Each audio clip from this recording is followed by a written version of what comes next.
మీ అందరికీ తెలిసిన విషయమే, ఈ మధ్యకాలంలోనే ఎన్నికలు జరిగాయన్న సంగతి. మామూలుగా అయితే ఎన్నికలు జరిగినప్పుడు మామూలుగా ఏ ముఖ్యమంత్రికైనా కూడా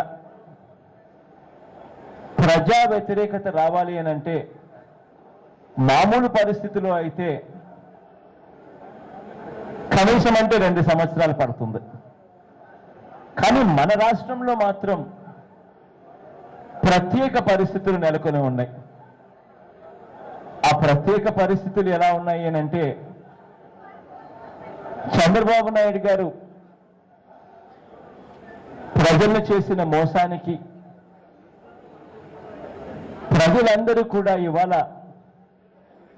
చంద్రబాబు నాయుడు గారి అబద్ధాలకు మోసాలకు విసికెక్కి ప్రజలందరూ కూడా ఇవాళ ప్రజల తరపున నిలబడమని, ప్రజల తరపున పోరాటం చేయవలసిందిగా మనందరి మీద కూడా ప్రజలందరూ కూడా ఒత్తిడి తీసుకొస్తా ఉన్న పరిస్థితులు. అందుకనే మామూలుగా అయితే 2 సంవత్సరాలు పడుతుంది ఏ ముఖ్యమంత్రి మీద అయినా కానీ ప్రజా వ్యతిరేకత రావడానికి. కాబట్టి మామూలుగా అయితే 2 సంవత్సరాల తర్వాతనే ప్రజా వ్యతిరేక కార్యక్రమాలు, ప్రజా వ్యతిరేక ఉద్యమాలు మనం చేపడతాం.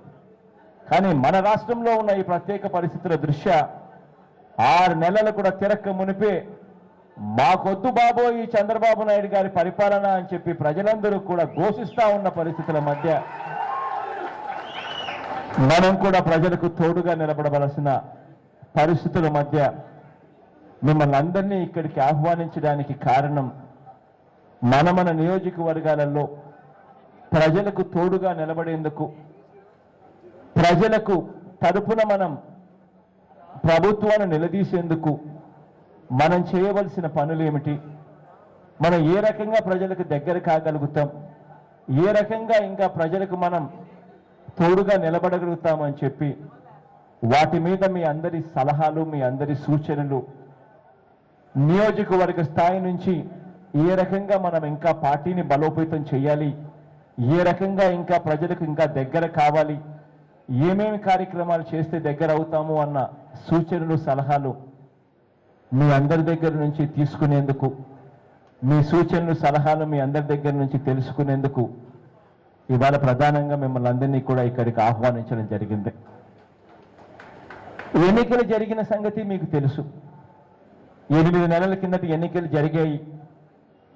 ఆ ఎన్నికలు ఒక్కసారి వెనక్కి వెళ్ళి ఒక్కసారి మనం అంతా కూడా చూసినట్టయితే ఆ ఎన్నికల్లో ఎలా జరిగాయి, ఆ ఎన్నికల్లో ఏ పార్టీకి ఎన్ని ఓట్లు వచ్చాయని ఒక్కసారి వెనక్కి వెళ్ళి ఒక్కసారి గమనిస్తే మన అందరికీ కూడా అర్థమయ్యే విషయాలు ఏమిటి అని అంటే, మొన్న జరిగిన 8 నెలల కిందట జరిగిన ఎన్నికల్లో చంద్రబాబు నాయుడు గారి కూటమికి రాష్ట్ర వ్యాప్తంగా 1,35,00,000 ఓట్లు రాష్ట్ర వ్యాప్తంగా వస్తే, మనకి ఆ ఎన్నికల్లో 1,30,00,000 మంది ప్రజలు మనల్ని ఆశీర్వదించారు అన్న సంగతి. అంటే మొన్న జరిగిన ఎన్నికల్లో చంద్రబాబు నాయుడు గారి కూటమికి మనకి మధ్య తేడా ఎంతుంది అని ఒక్కసారి చూస్తే కేవలం 5 లక్షల ఓట్లు మాత్రమే తేడా రాష్ట్ర వ్యాప్తంగా కూడా కనిపించింది. ఈ 5 లక్షల ఓట్లు అనేది నిజంగా పెద్ద తేడా కానే కాదు. ఎందుకు నేను రాష్ట్ర వ్యాప్తంగా చూసినప్పుడు ఈ 5 లక్షల ఓట్లు పెద్ద తేడా కాదు అని ఎందుకు చెప్పగలుగుతున్నాను అని అంటే, దానికి కారణం ఏంటంటే, ఒక్కసారి మొన్న జరిగిన ఎన్నికల కన్నా కాస్త ముందుకు వెళ్ళి మొన్న కడపలో జరిగిన నా ఉప ఎన్నికలు ఒక్కసారి మీరు గమనించినట్లయితే,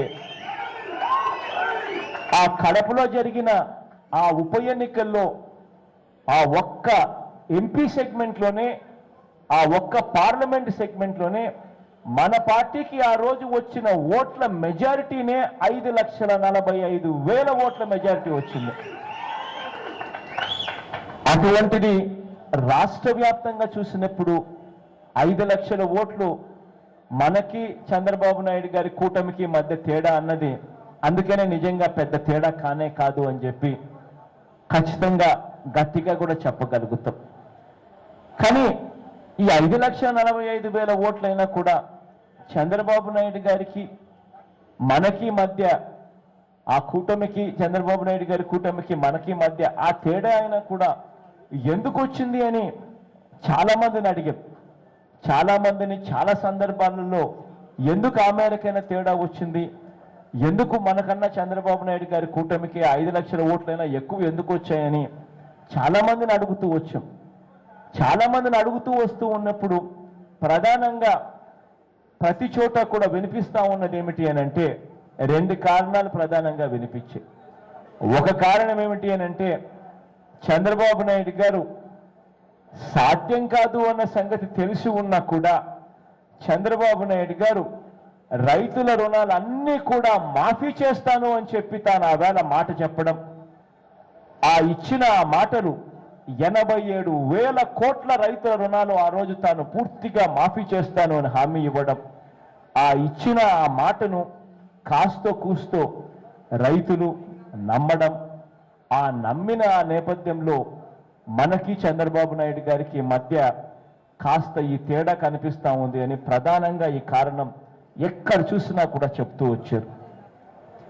రెండవ కారణం ఈ టౌన్లలోనూ, ఈ అర్బన్ ప్లేసెస్లో, ఈ టౌన్లలోనూ ముఖ్యంగా కారణం రెండోది ఏం చెప్తా ఉన్నారంటే నరేంద్ర మోడీ గారి గాలి కాస్త కూస్తూ చంద్రబాబు నాయుడు గారికి కలిసి వచ్చింది.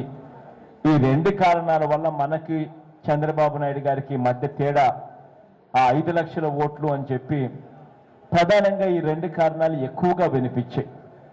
కానీ ఇక్కడ నేను ఒక్కటి చెప్పాలి మీ అందరికీ కూడా, ముఖ్యమంత్రి కావాలి అన్న కోరిక బలంగా ఎవరికైనా ఉంటుంది.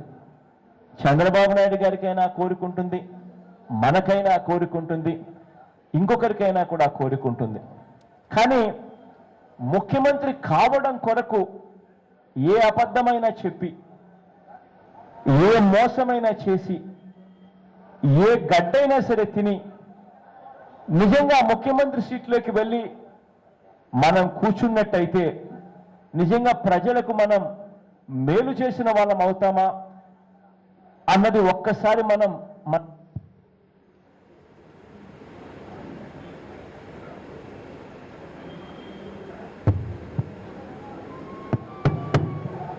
అన్నది మన గుండెల మీద మనం చేతులు వేసుకొని ఒక్కసారి మనల్ని మనం ప్రశ్నించుకోవాల్సిన అంశం అది.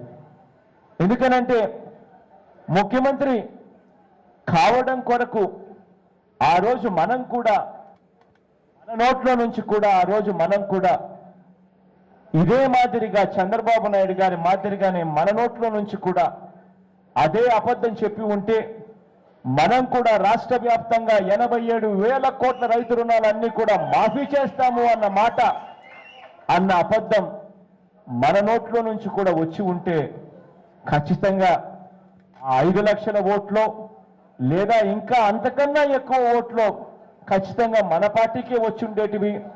మనమే ఖచ్చితంగా ముఖ్యమంత్రిగా కూర్చొని ఉండేవాళ్ళం, చంద్రబాబు నాయుడు గారే ఖచ్చితంగా ప్రతిపక్షంలో కూర్చొని ఉండే పరిస్థితి వచ్చి ఉండేది.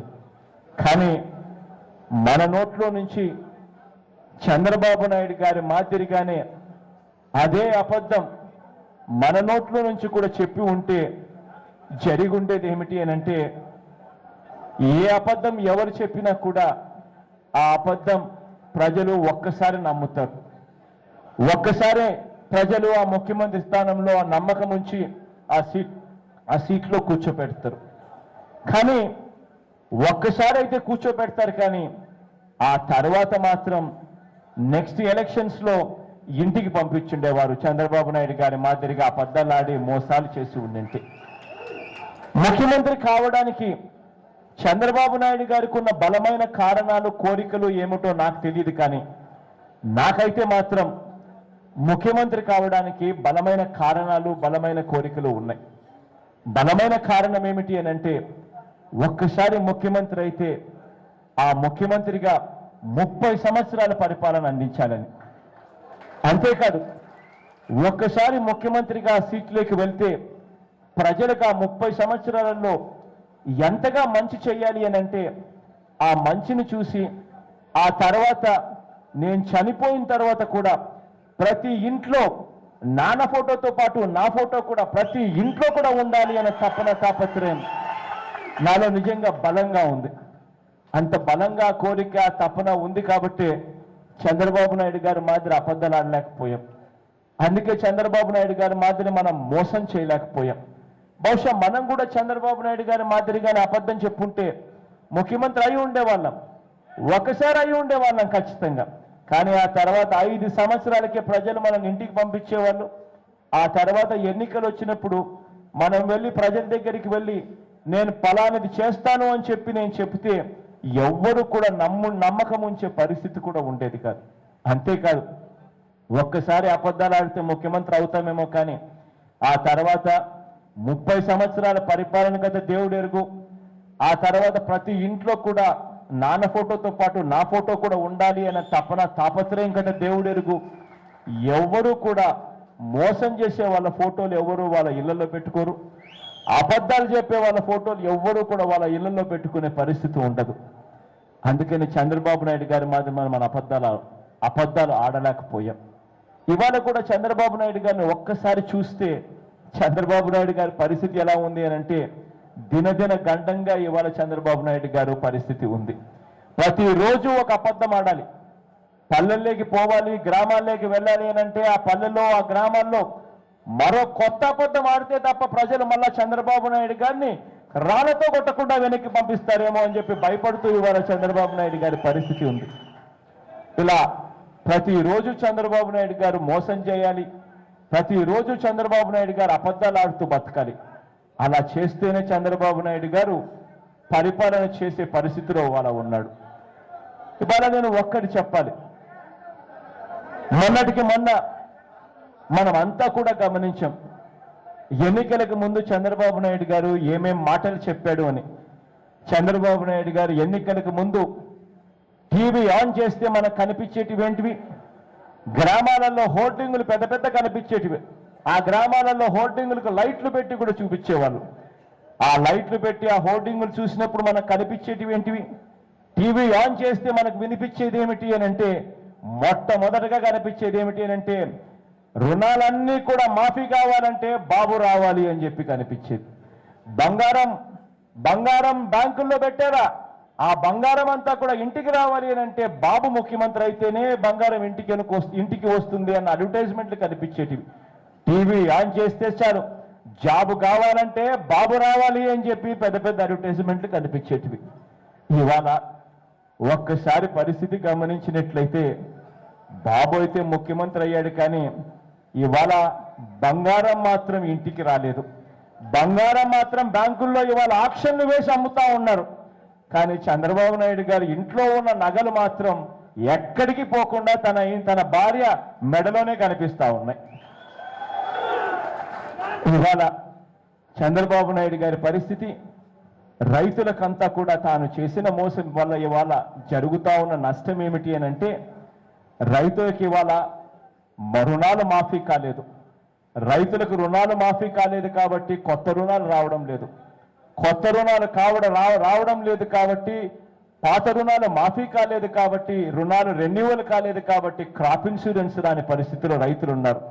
ఇవాళ బ్యాంకుల దగ్గరికి రైతులు వెళ్ళలేని పరిస్థితి, వెళితే డబ్బులు కట్టవలసిన పరిస్థితి వస్తూ ఉంది. కాబట్టి ఆ డబ్బుల మీద కూడా 14% అపరాధ వడ్డీ వసూలు చేస్తూ ముక్కు పిండి వసూలు చేస్తూ ఉన్నారు. కాబట్టి రైతులు ఇవాళ బ్యాంకుల దగ్గరికి పోలేక 2 రూపాయలకు 3 రూపాయల వడ్డీకి బయట నుంచి తీసుకొస్తున్న అప్పులతో వ్యవసాయం చేసుకోవాల్సిన దుస్థితి.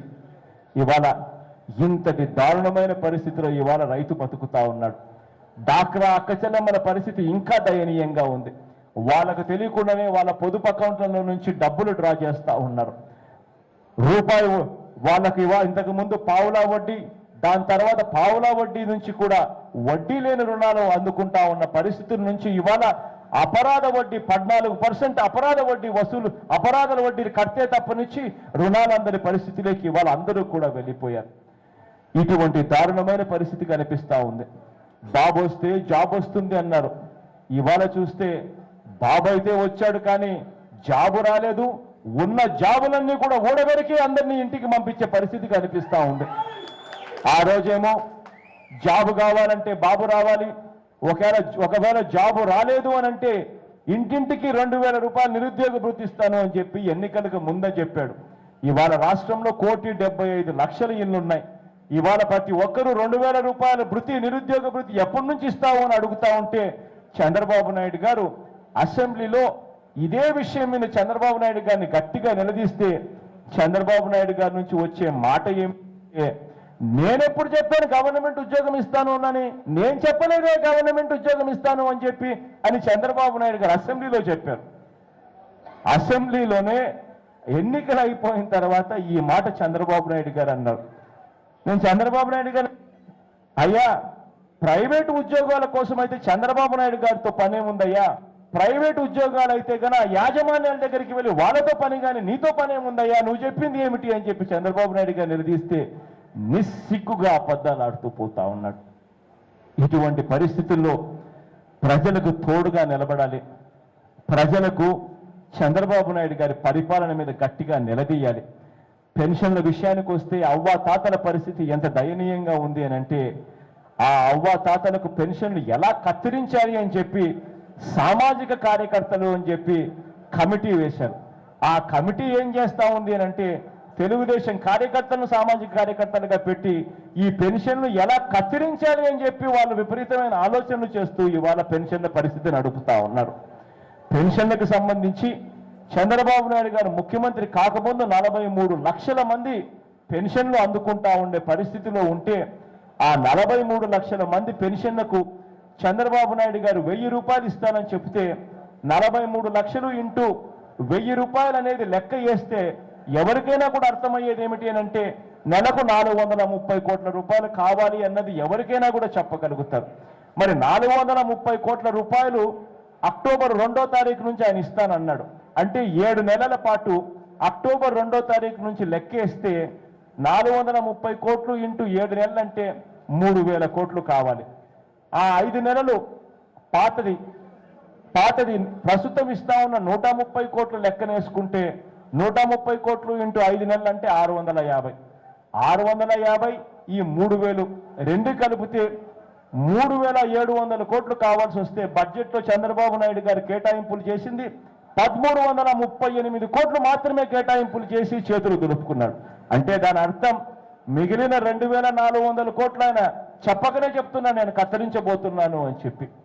ఇటువంటి పరిస్థితుల్లో ఇవాళ చంద్రబాబు నాయుడు గారి పరిపాలన సాగిస్తా ఉన్నారు.